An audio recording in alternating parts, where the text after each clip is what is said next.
I got some old trash to show ya. Now, does this not look like an old V8 can?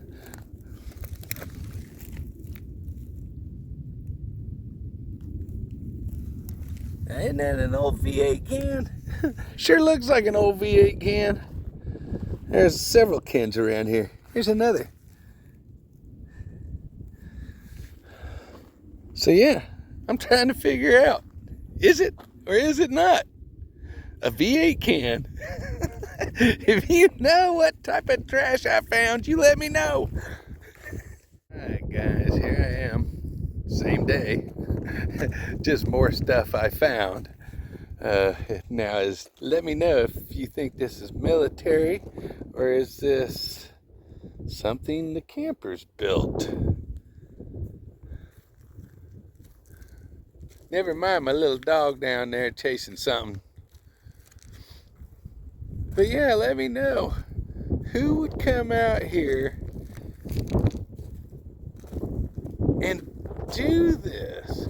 Because you know that these rocks were stacked here before these bushes were here. So it's been several years, and I do believe those are young ironwood trees.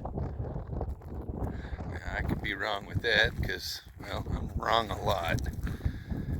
And then we got down here on the corner, we got a little pathway worked out. Once again, you know those bushes weren't there when they put the rocks. So how long ago was it that this was built? And what in the world was it for? Why would somebody put so much time and effort into doing something like this? Let me know what you think. Thanks for watching. Like and subscribe. It's free.